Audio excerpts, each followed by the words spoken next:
जहां भी दुनिया में मुस्लिमों की आबादी तेजी से बढ़ती है, वहां सामाजिक, राजनीतिक और प्रशासनिक चुनौतियों पर बहस तेज हो जाती है।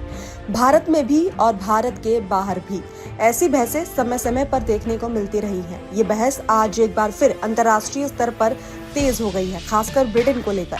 कुछ रिपोर्ट्स और विश्लेषणों में ये दावा किया जा रहा है कि ब्रिटेन में रहने वाले ऐसे नागरिक जिनके माता पिता विदेशी मूल के हैं, खासकर मुस्लिम पृष्ठभूमि से आने वाले लोगों की नागरिकता को लेकर भविष्य में सख्ती बढ़ सकती है। इन रिपोर्ट्स ने न सिर्फ ब्रिटेन में बसे अल्पसंख्यक समुदायों के बीच चिंता पैदा की है, बल्कि भारत समेत कई देशों में भी इसे लेकर चर्चा शुरू हो गई है कि क्या वाकई किसी बड़े नीति बदलाव की तैयारी हो रही है। सवाल यह है कि चर्चाएं अचानक क्यों तेज हुई, इसकी शुरुआत कहां से हुई और इसका असर किन किन देशों और समुदायों पर पड़ सकता है। तो वहीं इस पूरे मुद्दे की पृष्ठभूमि को समझना जरूरी है। दरअसल ब्रिटेन में मुस्लिम आबादी एक बड़ा सामाजिक राजनीतिक फैक्टर बन चुका है। अलग अलग अनुमानों के मुताबिक ब्रिटेन की कुल आबादी का एक महत्वपूर्ण हिस्सा मुस्लिम समुदाय से आता है और कई शहरों व इलाकों में उनकी संख्या काफी ज्यादा है। जब भी अंतर्राष्ट्रीय स्तर पर कोई बड़ा मुद्दा सामने आता है, चाहे वो इजराइल फिलिस्तीन संघर्ष हो या फिर मध्य पूर्व से जुड़ा कोई और विवाद, तो ब्रिटेन की सड़कों पर बड़े पैमाने पर प्रदर्शन देखने को मिलते हैं।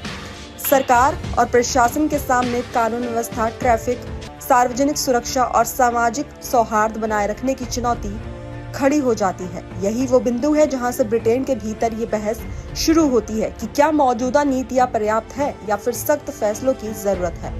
तो वहीं इसी के साथ एक और पहलू भी सामने आता है जिस पर अक्सर पश्चिमी देशों में चर्चा होती है, इंटीग्रेशन यानी कि समाज में घुलने मिलने का सवाल। कई विश्लेषक ये तर्क देते हैं कि जब कोई समुदाय बड़ी संख्या में किसी देश में बसता है तो उससे ये अपेक्षा की जाती है कि वो उस देश के कानून, संस्कृति और सामाजिक ढांचे के साथ सामंजस्य बिठाए। वहीं दूसरी ओर मानवाधिकार समूह ये कहते हैं कि किसी भी समुदाय को सामूहिक रूप से संदेह की नजर से देखना या उसके अधिकार पर नीतियां बनाना लोकतांत्रिक मूल्यों के खिलाफ है। तो वहीं ब्रिटेन में हाल ही के सालों में नस्लवाद, पहचान की राजनीति और अप्रवासन नीति को लेकर बहस और तेज हुई है और इसी माहौल में नागरिकता से जुड़ी रिपोर्ट्स ने लोगों का ध्यान खींचा है। तो वहीं कुछ मीडिया रिपोर्ट्स और राजनीतिक विश्लेषणों में ये दावा किया जा रहा है कि ब्रिटेन सरकार ऐसे कानूनों या नियमों पर विचार कर सकती है जिनके तहत नागरिकता से जुड़े प्रावधानों को दोबारा समीक्षा हो सके।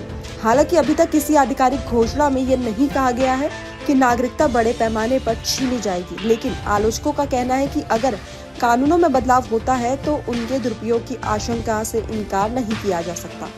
उदाहरण के तौर पर यह तर्क दिया जा रहा है कि अगर नियमों की व्याख्या सख्ती से की गई तो वह लोग भी प्रभावित हो सकते हैं जिनके पास पूरे दस्तावेज है और जो सालों से ब्रिटेन में रह रहे हैं। इसी वजह से कुछ लोग ये सवाल उठा रहे हैं कि क्या ये फैसले चुनिंदा समुदायों या देशों के लोगों को निशाना बना सकते हैं। तो वहीं इस चर्चा में ये सवाल भी उठता है कि क्या इसका असर भारत से जुड़े लोगों पर पड़ेगा।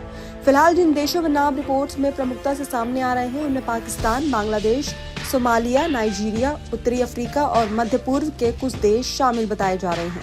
भारत का नाम सीधे तौर पर इन रिपोर्ट्स में नहीं है, लेकिन विशेषज्ञ मानते हैं कि अगर नीतियां व्यापक रूप से बदली जाती हैं तो उनके अप्रत्यक्ष प्रभाव कई समुदायों पर पड़ सकते हैं। हालांकि ये भी कहा जा सकता है कि भारतीय मूल के लोगों को आमतौर पर ब्रिटेन में एकीकृत और कानून का पालन करने वाला समुदाय माना जाता है, इसलिए स्थिति अभी उतनी गंभीर नहीं है जितनी कुछ अन्य समूहों के संदर्भ में बताई जा रही है। तो वहीं इस पूरे मुद्दे को यूरोप के व्यापक संदर्भ में भी देखा जा रहा है। फ्रांस, नीदरलैंड, स्वीडन और अन्य यूरोपीय देशों में भी अप्रवासन, पहचान और सामाजिक तनाव को लेकर बहसें तेज हो गई हैं। ऐसे में फ्रांस में हर साल होने वाले बड़े प्रदर्शनों और हिंसक घटनाओं का उदाहरण देकर ये कहा जाता है कि सरकारें अब पहले की तुलना में ज्यादा सख्त रुख अपनाने पर मजबूर हो रही हैं। ब्रिटेन में हाल ही में हुए बड़े पैमाने पर प्रदर्शनों के बाद ये अटकलें और तेज हो गई हैं कि सरकार कानून व्यवस्था और राष्ट्रीय सुरक्षा के नाम पर कड़े कदम उठा सकती है। तो वहीं विशेषज्ञों का मानना है कि आने वाले समय में सिर्फ ब्रिटेन ही नहीं बल्कि अन्य यूरोपीय देश भी अपनी आप्रवासन और नागरिकता नीतियों की समीक्षा कर सकते हैं।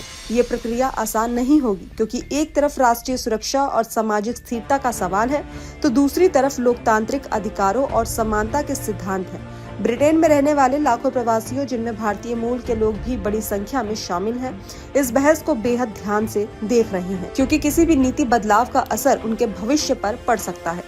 तो वहीं अंत में ये कहना जरूरी है कि फिलहाल कई बातें रिपोर्ट्स, विश्लेषणों और राजनीतिक चर्चाओं के स्तर पर हैं। जमीन पर वास्तव में क्या लागू होगा ये आने वाला वक्त बताएगा। लेकिन इतना तय है कि ब्रिटेन में नागरिकता, आप्रवासन और सामाजिक समरसता को लेकर बहस अब नए मोड़ पर पहुंच चुकी है। ये बहस सिर्फ ब्रिटेन तक सीमित नहीं रहेगी, बल्कि इसका असर वैश्विक राजनीति और प्रवासी समुदायों पर भी देखने को मिल सकता है।